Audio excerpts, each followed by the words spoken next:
Ya, selamat pagi semuanya, silakan duduk. Oke.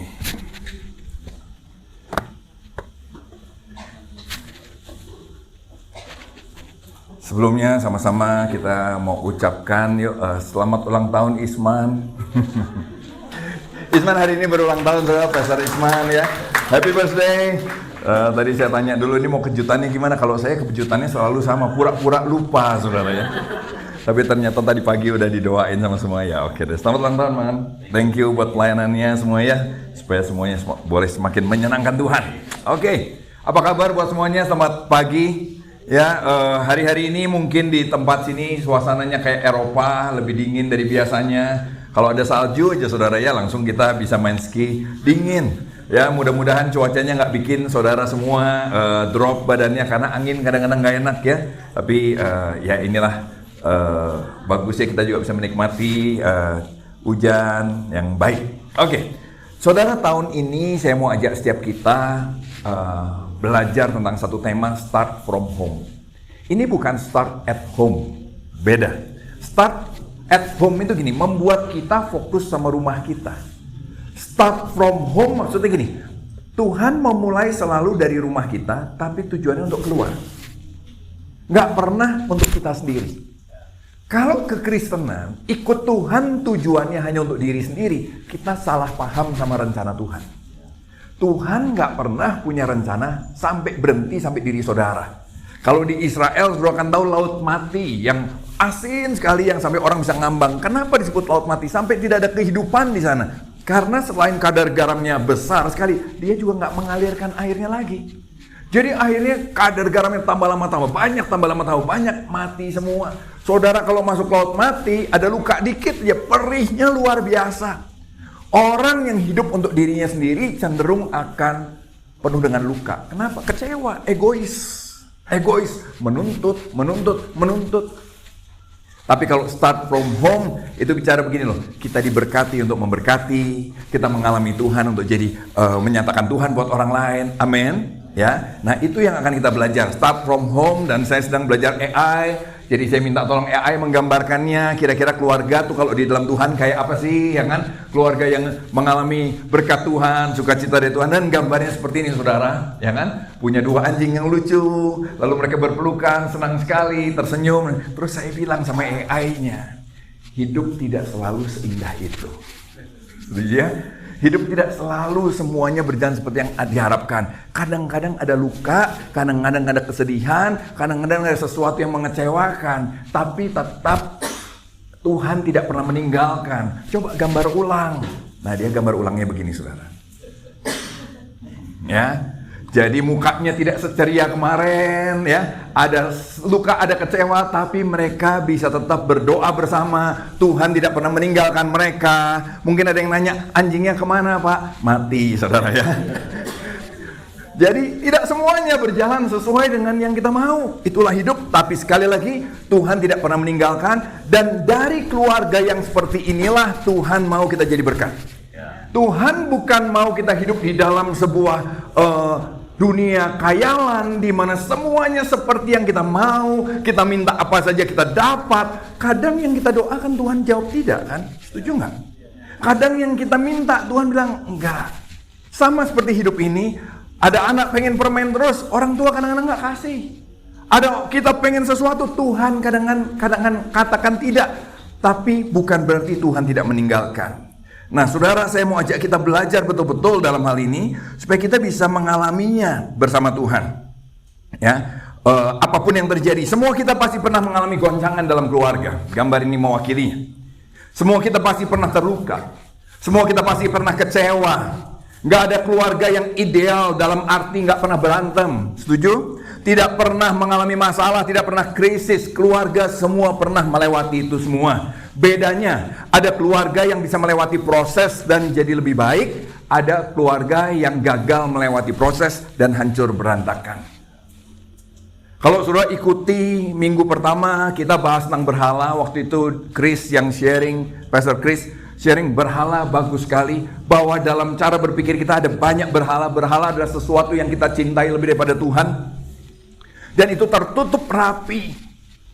tertutup rapi, dan membuat kita seringkali tersinggung, membuat kita seringkali gelisah, membuat kita overthinking. Kenapa? Karena kita khawatir apa yang kita pengen itu kita nggak dapat. Nah, waktu kita gagal mengenali berhala kita, waktu saudara dan saya gagal mengenali semua kelicikan hati kita, maka apa yang terjadi? Itu akan membuat kita gagal mengerti Tuhan. Suatu kali saya ngobrol sama seorang yang sukses, kira-kira begitu secara keuangan. Teman saya dulu. Saya ngobrol, saya dengar dia sudah hidupnya sudah jauh sekali. Dia seorang anak hamba Tuhan sebetulnya. Terus saya ngobrol sama dia, saya coba ajak dia bicara sama dia lagi soal Tuhan. Terus dia bilang gini, gue gak ngerti, gue gak ngerti. Terus saya ngobrol sama adiknya habis itu. Kok lu tuh kenapa sih? Apa dia dulu gak pernah baca Alkitab? Kok kenapa kok adik? Karena gue ajak ngomong tentang Tuhan, dia langsung bilang, gue gak ngerti. Terus adiknya bilang gini, dia mah baca Alkitabnya luar biasa dulu. Itu mah dia pemimpin kelompok kecil. Muridnya sekarang banyak yang jadi pendeta. Dari situ saya mulai mengerti gini loh. Kalau boleh, ini pendapat saya saudara ya. Saya belajar dari Panji ya. Bahwa kalau ngomong harus ini menurut saya supaya nggak bisa dituntut saudara gitu ya. Jadi ini menurut saya ya. Jadi kemungkinan udah menurut saya kemungkinan lagi. Dia itu sekarang menghalalkan segala cara untuk uang. Memang dia jadi naik mobil sport. Dia menghalalkan segala untuk uang. Dan waktu diajak bicara tentang Tuhan, menurut saya, dia tahu bahwa di dalam firman Tuhan, cinta akan uang adalah akar segala dosa. Tuhan mengajar memberi, bukan cuma menerima. Dan itu semua bertentangan sama prinsip hidup yang sekarang sedang berkembang dalam dia. Makanya dia menolak berhalanya disentuh. Dan dia bilang ini, gue gak ngerti. Gue kalau bahas gini-gini, gue gak ngerti. Padahal dia dulu pembina yang luar biasa. Kalau tahu yang dari GPCC itu siapa namanya? Raja Guguk, Alfi Raja Guguk, salah satu timnya dia. Salah satu yang dia ikut bimbing untuk berkembang jadi seorang hamba Tuhan. Tapi dia nyatakan, gue gak ngerti. Waktu kita gak mau mengakui berhala kita, waktu kita gak mau disentuh lagi bisul di hati kita, maka itu akan menghalangi saudara dan saya mengerti Tuhan, menghalangi kita untuk bertumbuh lebih baik, bahkan bisa menghancurkan hidup saudara dan saya. Keluarga yang seharusnya walaupun tidak pernah sempurna, tidak ada masalah, tapi keluarga harusnya jadi tempat di mana kita saling mengasihi. Amin. Nah, sayangnya waktu berhala nggak mau disentuh, ini yang terjadi seringkali saudara. Wah, tadinya romantis, luar biasa. Coba kita baca ya. Si suami bilang, oh akhirnya istriku, aku sudah menunggu saat ini tiba sejak lama. Istrinya bilang ini, apakah kamu mau aku pergi? Nah, kan istri suka begitu saudara ya. Lagi enak-enak, lagi apa-apa tuh. Nah, kamu pengen gue pergi nggak? Kamu ya pura-pura merajuk. Itu namanya perlu dirayu sedikit. Suaminya bilang, tentu tidak. Jangan pernah kamu berpikiran seperti itu. Istrinya bilang ini, kamu masih cinta sama aku nggak?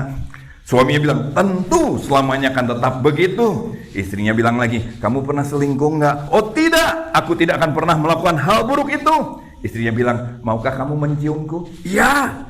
Oh, istrinya bilang, oh sayangku. Wah, luar biasa ya saudara ya? Setuju ya? Nah, tapi waktu kita nggak mau diperbaiki, waktu berhala kita nggak mau disentuh lagi, kita cenderung menutup diri, maka semua yang Tuhan merencanakan di rumah jadi terbalik. Apa yang kita baca dari atas ke bawah, sekarang kita baca dari bawah ke atas saudara. Sayangku, kata istrinya. Ya, kata suaminya. Maukah kamu menciumku? Tidak. Aku tidak akan pernah melakukan hal buruk itu. Apa kamu pernah selingkuh? Tentu, dan selamanya akan tetap begitu. Apa kamu mencintai aku? Tentu tidak. Jangan pernah kamu berpikir seperti itu. Apa kamu rela aku pergi? Akhirnya aku sudah menunggu saat ini tiba sejak lama. Saudara, kira-kira kita bagaimana? Amin. Ya, saya nggak berharap sampai se-ekstrim itu, setuju ya. Tapi kadang-kadang bulan madunya sudah lewat, ya kan?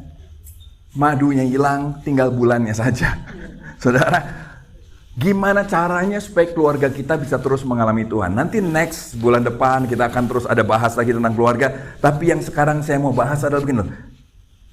Yuk kita harus mengerti apa yang paling penting dalam menjaga keluarga saudara dan saya. Sekali lagi fokusnya bukan cuma berhenti di keluarga saudara. Begitu saudara bilang nih, fokusnya berhenti, saya akan fokus sama keluarga saya. Saudara sudah salah, saudara sedang pindah dari berhala satu ke berhala yang lain. Nangkap maksudnya? Karena ujungnya kalau sudah membangun keluarga hanya untuk dirimu sendiri, kamu sedang melayani Tuhan yang namanya aku. Tuhan berkati keluargaku, berkati pasanganku, berkati istriku, berkati suamiku, berkati anakku, berkati cucuku, berkati potaku, berkati kakekku, berkati ku. Lihat yang diulang apa terus? Ku. Itu dewamu yang baru.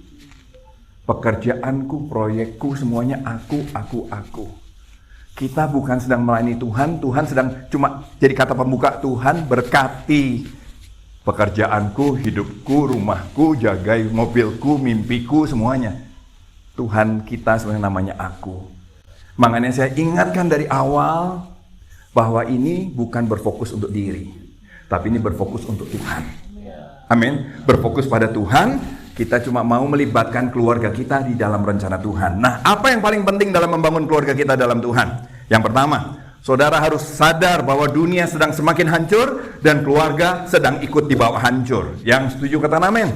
Oh, dunia sedang semakin hancur, keluarga sedang semakin ikut di bawah hancur. Saudara, kemarin Christian cerita juga gimana anaknya baru kelas 3 SD. Di rumahnya itu dijaga, nggak boleh nonton sembarangan. Semua dijaga sekali, apa yang mereka dengar, apa yang mereka nonton. Suatu kali anaknya yang kelas 3 SD cerita sama keluarganya tentang Jule. Nah, dari umurnya kita kelihatannya, siapa yang tahu Jule, siapa yang enggak. Saya juga nggak tahu. Saya cari siapa ini, ternyata, siapa namanya? Instagramable. Apa kok Instagramable lagi? Pokoknya apa tuh istilahnya? Pokoknya influencer yang ternyata berselingkuh. Selebgram ya. Siapa lagi yang tahu dengan informasi yang cukup buat kita semua? Wah, ini lengkap sekali kayaknya aja. Tapi gini, anak 3 SD selingkuhnya parah ya kayaknya ya. Oh, banget. Ya. Nanti kita bahas habis ini. Ambil ngopi saudara ya. Ini gosip baru gitu. Tapi begini, selingkuhnya parah, tapi anak 3 SD bahas itu di sekolahnya. Bahas apa?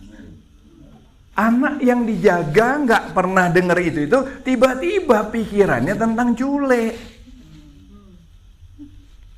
Tolong jangan dicari sekarang, saya tahu ini lagi di search langsung pengen lihat fotonya. Jangan sekarang, fokus sama firman Tuhan dulu ya. Tapi dunia sedang semakin hancur dan keluarga sedang ikut dibawa hancur. Ini yang terjadi di Indonesia. 29.000 KDRT dalam 1 tahun. Data dari DPR, 29.000 KDRT setahun. Itu dari kekerasan sampai pembunuhan dalam rumah tangga. Perceraian rata-rata dalam tiap tahun itu 450.000 perceraian per tahun. Ini yang lapor saudara, ini yang lapor. Ya kan? Dan 80% kira-kira perceraian ternyata diajukan oleh istri. Kenapa data ini ada dan saya ajukan buat kita semua? Karena gini, kadang-kadang kita suka sembrono. Khususnya cowok-cowok, ya kan? Kita suka merasa, oh istri saya mah diam aja, ini istri saya diam aja, saudara-saudara, saya jewer, kan diam aja, ya kan? Nah, dia diam aja, saya anggap dia bisa diapa-apain. Padahal dia seperti karet, kadang-kadang yang kalau ditarik terus ada putusnya. Dan kalau karet sudah putus, nyambungnya gimana? Nggak bisa, susah. Setuju nggak? Setuju nggak? Coba karet dilem, kan nggak bisa nyambung juga, susah saudara. Jadi hati-hati. Penting sekali untuk kita cepat mau mengizinkan Tuhan mengoprek berhala hati kita.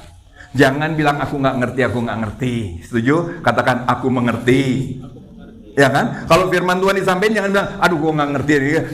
Jangan tutup hatimu. Belajarlah mau terbuka untuk firman Tuhan bicara sama kita. Supaya jangan semuanya terlambat. Amin. 1 Yohanes 2 15-16. Dan dunia ini, yuk kita baca sama-sama yuk. 2, 3. Dan dunia ini,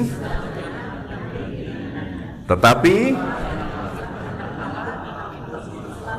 sekali lagi 2, 3. Dan dunia ini Tetapi orang yang melakukan, dunia sedang lenyap dengan segala keinginannya. Saudara pengen apa? Kadang-kadang kita lenyap aja dari kehendak Tuhan kan? Fokusnya sama keinginan kita doang. Dan saudara mesti tahu kita sedang lenyap. Anak-anak kita sedang lenyap. Keluarga kita sedang lenyap. Yang sudah punya cucu kita sedang lenyap. Kakek kita sedang lenyap. Engkong kita, papa kita, mama kita. Nah, yuk belajar kita melakukan kehendak Allah. Makanya tadi, belajar cari kehendak Allah. Jangan hidup untuk dirimu sendiri. Jangan hidup untuk diri egomu sendiri. Kita nanti kehilangan kehendak Allah. Kita lenyap. Ya. Pertanyaannya saudara, waktu dunia lenyap dengan segala keinginannya, semua pengaruh dunia itu buat saudara itu kehancuran apa enggak sih? Dengar Jule, kita bahasnya tuh dengan hati yang ini atau lucu. Ada gosip baru loh, seru loh. Kita bahas berita kehancuran dunia itu sebagai sesuatu yang lucu. Nangkap maksud saya? Korupsi, lucu. Ya kan? Ijazahnya palsu apa enggak? Lucu. Ya kan? Kita enggak lagi merenungkan lebih jauh. Sama seperti ini saudara. Boleh minta tolong saya supaya lebih dikeatasin? Minta tolong? Ya. Saudara mesti sadar bahwa inilah hidup kita. Dan kita hidup di dalam yang... Oke, masukin aja, jangan diputar. Oke. Kita hidup di dalamnya seperti ikan-ikan ini. Kira-kira begitu saudara ya. Sadarkah saudara bahwa setiap hari iblis sedang memasukkan racunnya buat saudara dan saya? Kita yang tadinya lagi menikmati semua, lama-lama gampang pahit. Lama-lama kita pun yang umat Tuhan cinta uang. Tujuan hidup kita pengen kaya doang. Setuju gak sih? Semua yang racun di dunia ini masuk. Dan berita luar biasanya, iblis gak pernah libur. Dia terus dengan rajin, semakin lama semakin rajin. Saudara kemarin libur, tahun baru. Baca Alkitabnya pun suka libur. Amin. Iblis nggak pernah libur. Terus dihancur dia nih. Lama-lama nggak heran, keluarga kita penuh dengan kepahitan. Anak kita penuh dengan luka. Anak kita juga bertumbuh kenapa? Tiba-tiba kasar sekali, tiba-tiba pikirannya kacau sekali. Dan kenapa? Iblis terus menabur. Dan kadang-kadang kita anggap lucu. Makanya kita perlu minta Tuhan hadir dalam hidup kita. Kita perlu minta Tuhan datang, Tuhan masuk dalam hidup kita. Tapi kalau Tuhan masuk sama seperti kita kebaktian, tapi kita nggak mau mengizinkan berhala kita dioprek Tuhan, nggak ada yang terjadi. Kita harus izinkan semua value yang Tuhan kerjakan tadi mewarnai hidup kita, diaduk di dalam hidup saudara dan saya. Dan itu yang akan membuat semuanya bersih lagi. Semuanya terjaga kan selalu bersih. Amin. Kasih tepuk tangan buat sulap. Ini bukan sulap, bukan sihir saudara. Kalau zaman dulu Tuhan mengubah air jadi anggur, saya mengubah anggur jadi air. Oke, diangkat lagi. Tapi itu yang terjadi dengan hidup saudara dan saya. Kita perlu Tuhan terlibat dalam hidup kita. Kita perlu Tuhan dilibatkan. Ini yang saya mau ajak. Kalau nggak hancur, sudah hancur. Hancur. Suruh nggak usah lihat jemaat, pendeta aja hancur semua. Betul nggak sih? Ya. Saya baru dapat berita lagi. Saya cuma nggak mau cerita dulu. Saya kalau viral baru saya cerita. Kalau nggak viral sudahlah. Tapi saudara, waduh. Kenapa? Sama toh. Kita nggak ada yang kebal. Kalau hamba Tuhan juga nggak merasa gini. Saya lebih rohani dari saya nggak apa-apa kebal dosa. Hancur juga. Tolong dimatiin aja itu ya, diinjak kalau. Nah, tapi ayo sama-sama saudara dan saya aware. Iblis rajin sekali menabur dan tanpa sadar sekarang lihat. Mudah nggak buat kita taat sama firman? Nggak mudah. Kenapa? Pikirannya sudah keburu kena racun. Betul nggak sih? Pikiran kita sudah keburu kena racun. Ayo izinkan Tuhan ngoprek hati saudara dan saya. Ya. Nah, karena gini, kenapa itu penting? Karena orang yang mengalami Tuhan, itulah yang bisa jadi membawa berkat buat sekitarnya. Hanya orang yang dipulihkan Tuhan bisa memulihkan keluarganya. Hanya orang yang bisa dipulihkan Tuhan bisa membawa keluarganya mengalami Tuhan. Dan keluarga ini bisa jadi berkat buat orang lain lagi. Tanpa mengalami Tuhan, gak bisa apa-apa kita. Oke? Tapi jangan putus asa. Apapun yang terjadi sama saudara, jangan putus asa, karena Tuhan selalu bisa mengubah setiap kita. Asal kita juga mau meresponi Tuhan. Suatu kali ada anak yang namanya Musa, dia dipungut sama ratu Firaun, putri Firaun. Dia angkat sama putri Firaun, dibesarkan dalam keluarga kerajaan. Kebayang nggak? Dia anak angkat kerajaan, dia hidup dalam kesombongan, dia hidup dalam arogansi, dia mau apa saja dia bisa dapat. Dan suatu kali dia lihat orang yang tidak menyenangkannya, dia pukul sampai mati, dia bunuh, dan ini membuat dia harus melarikan diri dari Mesir. Dia dikejar-kejar, di tengah padang gurun dia ketemu Tuhan. Kadang-kadang di tengah masalah kita ketemu Tuhan. Jadi jangan putus asa waktu saudara mengalami masalah. Jangan putus asa waktu engkau sedang mengalami sesuatu yang berat. Di tengah-tengah masalah seringkali justru kita mengalami Tuhan. Kita bertemu dengan Tuhan. Yang setuju katakan amin. Dan Musa diubah di situ. Yang dulu kalau dia ngeliat orang dia bunuh, sekarang dia Alkitab bilang dia orang yang sangat lembut hatinya. Dia diubah, dan waktu dia diubah, dia bisa membawa rencana Tuhan kepada orang Israel. Dia memimpin orang Israel belajar berjalan di dalam rencana Tuhan. Perjanjian Baru juga mencatat satu orang yang namanya Paulus, namanya Saulus. Sama orangnya, Paulus dan Saulus. Dia seorang anggota FPI, Front Pembela Israel.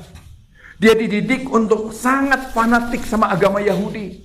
Dia kejar-kejar sampai dia terlibat. Dia sendiri mengakui dalam suratnya, dia terlibat dalam pembunuhan martir pertama orang Kristen.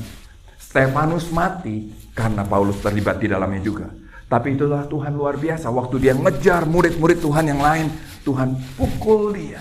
Dalam jatuhnya dia buta, dan dia tanya, siapa engkau Tuhan? Di situ dia bertemu dengan Tuhan. Dia diubah Tuhan, dan dia dipakai Tuhan jadi berkat yang luar biasa. Salah satu berkat yang luar biasa, dia membangun jemaat di Korintus. Katakan Korintus. Anggap Korintus saat itu seperti jemaat di Lasem begini, saudara. Di Korintus. Yang luar biasa, Korintus adalah kota yang kaya, tapi kota yang sangat kacau secara moral. Korintus ini seperti Sodom dan Gomora kalau saya baca.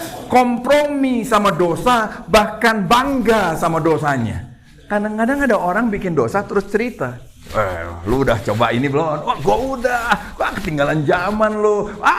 Lu nggak berkembang lu. Wah, lu ini. Kita sombong dengan dosa yang kita coba. Itu Korintus. Bahkan kasus ekstrim di jemaat di sana, ada seorang pria hidup dengan istri ayahnya. Jemaat tuh, murid tuh. Kebebasan di sana, penebusan Tuhan, pengampunan Tuhan disalahartikan sebagai boleh gini. Oh, kan kita sudah diampuni, nggak apa-apalah jatuh dalam dosa. Kita boleh hidup di tanpa kekudusan, kita boleh hidup tanpa kasih, kita boleh hidup tanpa tanggung jawab. Itu pengertian Korintus. Jemaat terpecah-pecah. Ada yang bilang, gua mah muridnya Pastor Surya, ya kan? Oh, gua mah Pastor Isman. Oh, saya mah Pastor Andi. Kita semua terpecah-pecah. Di sana dibilang, aku golongan Paulus, aku golongan Apolos, aku golongan Petrus. Pecah-pecah. Jemaat di sana saling menggugat, bahkan sampai di pengadilan. Mereka menyalahgunakan perjamuan kudus. Saudara tahu kenapa roti perjamuan kudus kecil? Dulu perjamuan kudus itu makan besar, saudara. Kayak pesta Paskah. Mereka merayakan penebusan Tuhan. Tapi yang hancurnya karena jemaat Korintus kayak gini, kompromi sama dosa. Mereka kalau datang ke gereja tujuannya makan. Wah, datang bahkan dibungkus. Benar. Pokoknya dibawa sampai Paulus marah. Sudah mesti baca surat Korintus, dia marah. Nggak gitu dong caranya. Kalian kok rakus amat sih, ya kan? Terus ada yang makan dan yang lain nggak dikasih. Dia bawa makanan, maaf ini cuma buat golongan saya saja. Yang lain sampai ini nggak punya makan, nggak gitu. Sejak itulah roti perjamuan kudus jadi kecil. Enggak, yang ini bercanda, yang ini bercanda. Kenapa jadi kecil saya kurang tahu. Tapi Paulus marah, enggak gitu harusnya. Lihat, perjamuan kudus pun Paulus bilang ini, harusnya ini kan untuk merenungkan karya Yesus. Kenapa lu malah jadi serakah? Lihat itu, perjamuan kudus pun jadi tidak dihargai di jemaat di Korintus. Ibadah jadi kacau, karunia roh dipakai buat pamer dan sebagainya. Saudara, untuk jemaat seperti ini, kalau kita di Lasem juga ada begini sama firman Tuhan. Paulus nggak gini, ya udahlah deh gimana daripada dia pindah gereja ya udah biar aja lah, udah terima aja. No, No, Paulus bilang gini.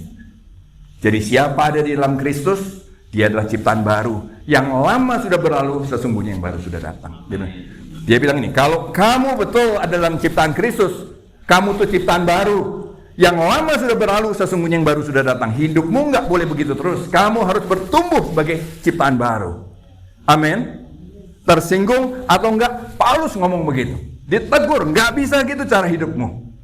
Paulus yang tadinya orang yang membenci murid Kristus, sekarang justru dipakai membangun murid Kristus jadi berkat. Begitu juga dengan saudara dan saya. Setiap kita bisa dipakai lebih lagi dalam rencana Tuhan. Yang setuju katakan amin. Bukan hanya Musa, bukan hanya Paulus, tapi setiap kita juga begitu. Ya. Nah, saudara, coba kita lihat apa sih rencana Tuhan. Kalau saudara sudah tahu dunia semakin hancur, tuh saudara mau mengalami, kalau kita mengalami Tuhan, kita bisa dipakai Tuhan. Apa sih rencana Tuhan buat keluarga kita? Ya. Nah, ini juga bagus saudara. Saya pakai AI, saya cuma masukin ayat-ayat di bagian ini. Saya masukin ayat-ayat terus saya bilang ini, tolong kasih ilustrasinya dong. Dan AI pinter banget, padahal dia baru lahir. Dia udah ngerti firman Tuhan, saudara. Saya bilang, coba gambarin. Dia bilang, rencana Tuhan buat keluarga setelah dia baca ayat-ayatnya. Yang pertama, di keluarga harusnya kita belajar berdoa, merenungkan firman, saling mengasihi, iman dibangun di keluarga. Yang kedua, dia bilang dari firman Tuhan yang saya masukin, dia bilang, keluarga dipanggil untuk melayani. Nggak cuma hanya fokus untuk keluarganya sendiri, tapi dipanggil untuk melayani. Bukan cuma melayani, ini kan melayani dia AI ya. Maksudnya dia, nah keluarga juga dipanggil buat jadi berkat di luar, menolong orang luar. Dan yang ini lucu, nanam pohon. Kenapa? Dari semua cerita itu dia bilang ini, oh Tuhan mau kita juga peduli sama semua ciptaan Tuhan.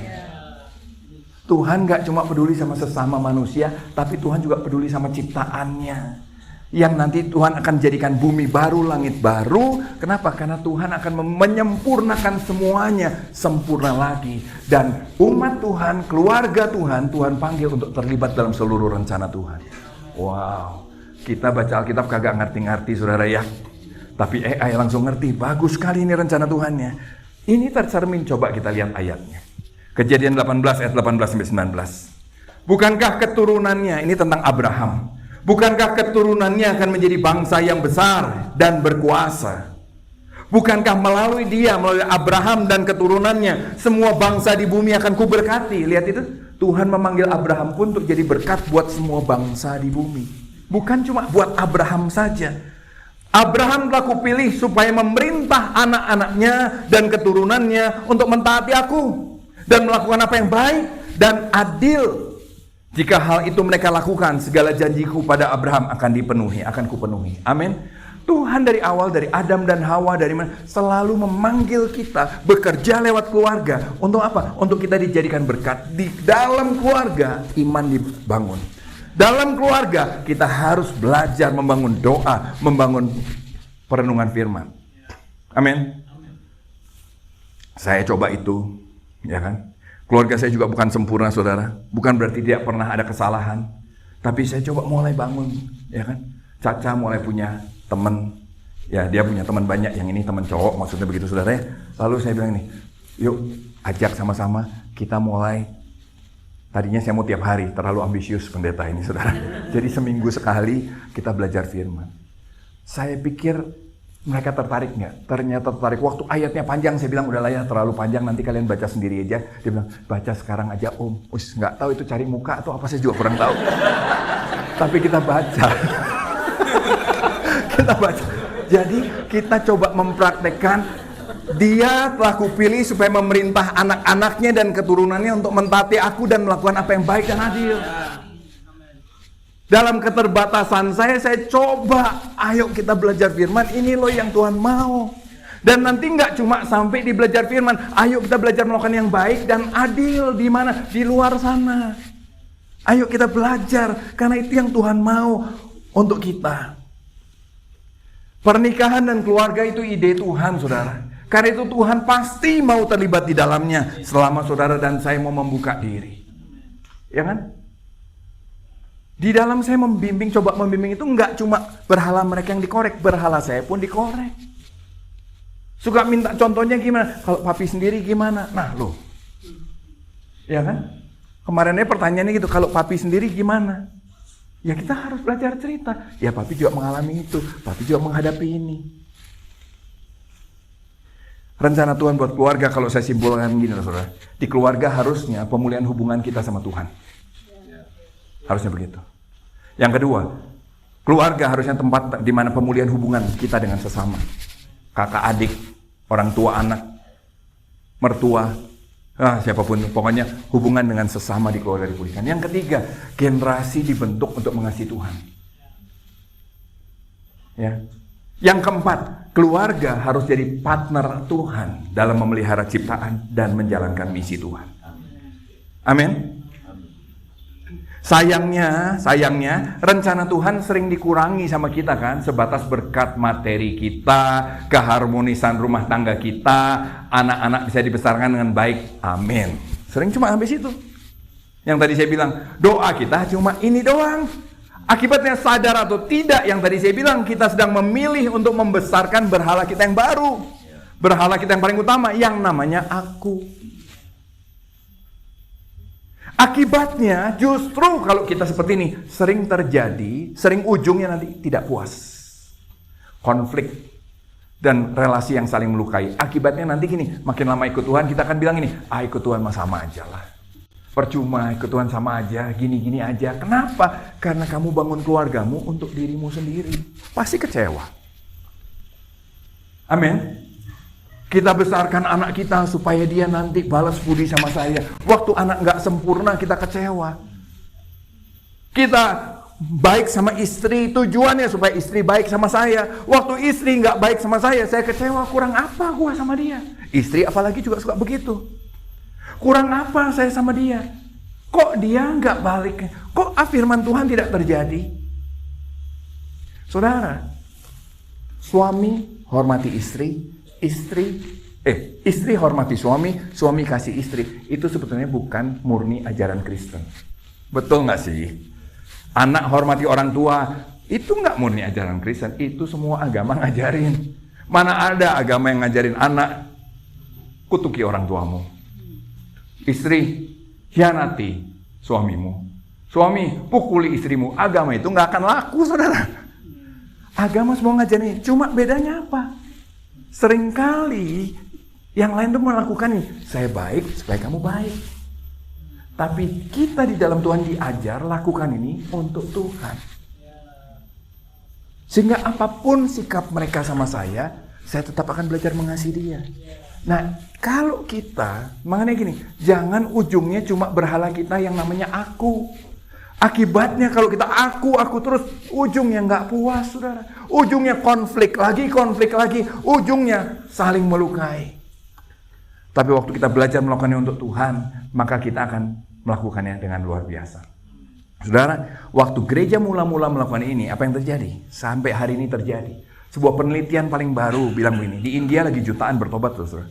Ternyata bertobatnya itu 9 dari 10 pertobatan terjadi lewat pelayanan keluarga. Waktu mereka lihat gini, suami lu tuh kacau, kok lu mau sih mengasihi dia terus? Istri lu tuh kacau, anak lu tuh, orang tua lu tuh keras sekali, kok masih mau kamu menghormati mereka? Oh ya, sebab saya melakukannya untuk Tuhan. Sebab Tuhan sudah melakukan itu pada saya lebih dulu. Orang ini, wow, disitulah 9 dari 10 pertobatan di India terjadi lewat pengaruh keluarga. Waktu keluarga hidup di dalam rencana Tuhan, maka membawa pertobatan buat sekitarnya. Bukan cuma di India, Kyrgyzstan, wilayah-wilayah bekas Uni Soviet, juga Kenya, datanya mayoritas pertobatan lewat keluarga. Kanada, 60% orang menjadi Kristen karena lewat relasi pertemanan dan keluarga. Saudara, keluarga saudara dan saya, kita bukan hanya dipanggil untuk jadi jemaat. Saudara dan saya dipanggil untuk menjadi rekan misinya Tuhan. Rencana Tuhan salah satu yang mau dikerjakan, bukan satu-satunya, bukan. Salah satu dikerjakan lewat kita. Amin. Dan itu kehormatan, bukan karena kita hebat, bukan karena kita penting, tapi kehormatan. Tuhan bilang, aku mau bekerja lewat kamu. Amin. Nah, saya akan tutup dengan beberapa ayat ini.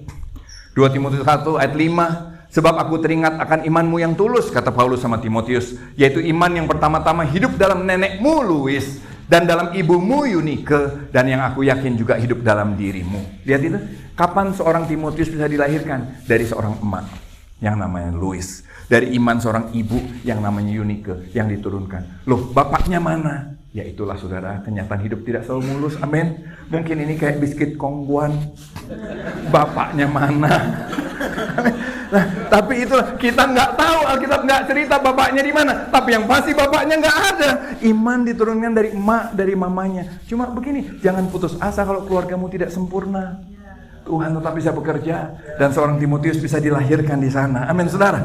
Lukas bilang begini, Yesus meninggalkan rumah ibadat lalu pergi ke rumah Simon. Lihat ini, tempat di mana Tuhan melayani itu di rumah, di keluarga. Dia pergi ke rumah Simon. Simon itu Petrus, orang yang sama. Ibu mertua Simon sedang sakit demam, dan orang-orang beritahu hal itu pada Yesus. Mertuanya Simon lagi sakit. Yesus pergi ke tempat tidur ibu itu, lalu mengusir demam itu. Demam itu hilang, dan ibu mertua Simon langsung bangun dan melayani mereka. Katakan melayani. Ternyata pertobatan Petrus nggak berhenti sampai di Petrus. Ibu mertuanya pun mengalami jamahan Tuhan, bahkan ikut melayani Tuhan. Ketika matahari sedang terbenam, semua orang nggak berhenti sampai di rumah Petrus. Tetangganya membawa pada Yesus saudara-saudara mereka yang menderita bermacam-macam penyakit. Yesus meletakkan tangannya atas mereka masing-masing dan menyembuhkan mereka. Di mana Yesus melakukan ini semua? Di atas bilang ini, di rumah Simon. Di rumah Simon. Di keluargamu, di rumahmu, Tuhan bisa menjamah teman-temanmu. Tuhan bisa memakai kita jadi berkat buat orang lain. Yang setuju katakan amin. Terakhir, bagaimana membangun keluarga dalam Tuhan? Gimana kita membangun keluarga dalam Tuhan? Ada 3, tapi saya akan bahas yang pertama saja. Saya bacain dulu ya. Yang pertama merenungkan firman, yang kedua gini, belajar terhubung dan melayani masyarakat. Saudara, kita tuh harus mau terus terhubung sama orang-orang di luar sana. Gak pernah pelayanan tuh cuma ditentukan untuk di dalam gereja. Kita dipanggil untuk melayani di luar sana. Dan ini perlu latihan. Bersentuhanlah dengan mereka. Berhubunganlah dengan mereka. Nanti lihat gini loh. Kalau ada rumput kering, saudara mau siram, saudara nyiramnya pakai apa? Selang. Saya bocorin jawabannya biar cepat ya saudara. Pakai selang, betul nggak? Saya mau nanya, siapa yang menikmati segarnya air duluan? Selangnya. Kalau saudara mau dipakai Tuhan jadi berkat buat orang di luar sana, siapa yang akan menikmati berkat? Saudara duluan. Berkat tidak selalu bicara materi, tapi kebijaksanaan, jawaban, betul? Hikmat Allah. Saudara waktu mau jawab mereka, saudara pun dijawab dulu sama Tuhan. Oh iya ya Tuhan benar juga. Saudara bisa jadi berkat buat mereka. Saudara juga akan bertumbuh lebih lagi. Amin. Ayo belajar menggenapi rencana Tuhan dalam hidup saudara dan saya. Jangan batasi hanya untuk diri kita sendiri. Dan itu perlu latihan. Yang ketiga, pembinaan keluarga sesuai dengan tahapan kehidupan yang dialami. Jangan berhenti belajar firman. Nanti sebentar Pastor Surya akan membangun sebuah pelayanan buat usia senior yang luar biasa, betul Pastor Surya? Ikut lagi, jangan bilang ini, gue sudah tahu. Percayalah saudara, setiap kelompok usia, setiap masalah kehidupan, tahapan kehidupan, perlu belajar firman. Punya anak kecil perlu belajar firman, apa yang Tuhan mau. Punya anak teenage perlu belajar firman. Punya anak youth perlu belajar firman. Suami istri perlu belajar firman. Semua kita harus terus mau dibina. Nanti ada kelas-kelasnya, ayo ikut. Supaya apa tadi? Berhala kita dioprek terus. Dan Tuhan bisa menyempurnakan kita. Amin. Tapi yang pertama yang saya mau ajak kita bangun di awal-awalnya, belajar merenungkan firman. Katakan belajar merenungkan firman. Lagi belajar merenungkan firman. Belajar merenungkan firman itu gimana sih saudara? Waktu saudara betul-betul mau buka Alkitab, saudara mau bilang nih, Tuhan berfirmanlah. Itu tanda pertobatan. Betul nggak sih? Ya. Kalau kita nih, Tuhan bilang, baca firman, aku nggak mau. Itu namanya kita belum bertobat. Serius, betul nggak saudara? Betul nggak? Orang yang sudah bertobat itu mau merendahkan diri dan mau baca firman. Berfirmanlah Tuhan. Bicaralah padaku, hidupku aku buka kepadamu. Hidupku aku buka kepadamu. Koreksi aku. Itu orang yang bertobat. Koreksi aku mau dengar. Tidak selalu kita langsung bisa berubah. Tapi sikap hati yang mau merenungkan firman, mau mengizinkan dia bicara, mengizinkan dia mengkoreksi kita, itulah pertobatan. Waktu saudara dan saya bilang ini, saya nggak sempat. Berarti gini, Tuhan sangat tidak penting sampai kita bilang kita tidak sempat. Nonton YouTube bisa berjam-jam, baca firman tidak sempat. Ngikutin perkembangan Jule bisa terus update, baca firman tidak sempat. Itu namanya kita nggak percaya Tuhan, setuju? Makanya saya mau ajak di awal ini, jangan ngomong muluk dulu. Ayo belajar merendahkan hati kita bersama-sama merenungkan firman. Makanya Selasa besok kita akan mulai belajar doa pagi bersama. Zoom, jam 5 ya, sampai jam 6. Seminggu sekali dulu, ya kan? Kalau tiap hari terlalu ambisius pendetanya. Ya kan?